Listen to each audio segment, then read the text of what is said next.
So look, let's start with those results. BP profit doubled, Aramco up 44%. But a lot of that is the Iran war pushing oil prices up rather than stronger performances. If that war ends tomorrow, do those profits just disappear? Well, I don't think the profits necessarily disappear if the war ends tomorrow, if we do see the Strait of Hormuz opening and we see oil production return to previous levels. I do think that oil prices themselves will come down, but that doesn't mean that their profits are going to disappear. We're still seeing very high levels of a disconnect between crude oil and petroleum products. So we've had a lot of refineries come offline, not just in the Middle East, but also there have been some major attacks on Russian refineries. And so refinery capacity is actually quite strained. And so there will still be areas to make money in this interim. So while crude oil prices may come down, the price that people are paying or that need to pay for diesel, for gasoline, and for other products will still be high. And in fact, there'll be more money to be made as crude oil prices go lower. There will also be backlogs in terms of fertilizers and other products that these companies can produce and sell.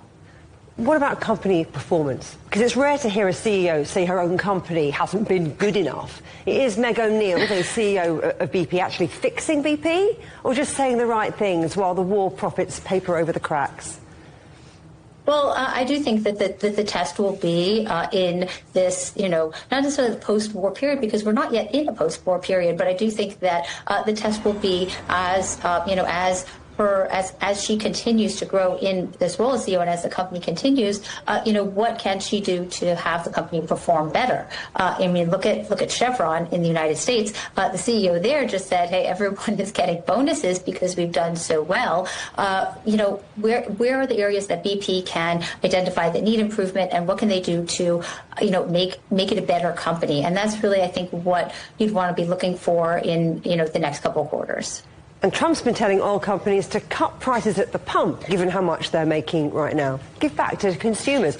Realistically, can they even do that? Or is oil priced globally in a way that makes that demand more political theatre than a real option?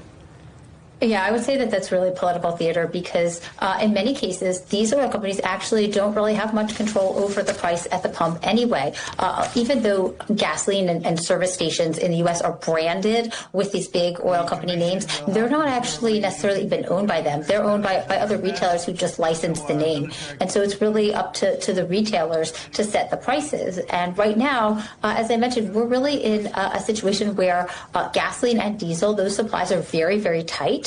And crude oil prices are lower, and that's not being reflected in the prices that people are paying at the pump because there's such a tightness in refining capacity. And until, we work through this, until we have more refineries come back online, or we build more refineries in the United States, or Europe builds more refineries or increases capacity, we may not see this resolved. And the companies are going to continue making money on this because there's simply no other way to deal with it other than for demand to drop. That would bring prices down. But unless we increase supply, there really isn't a way to bring the prices down.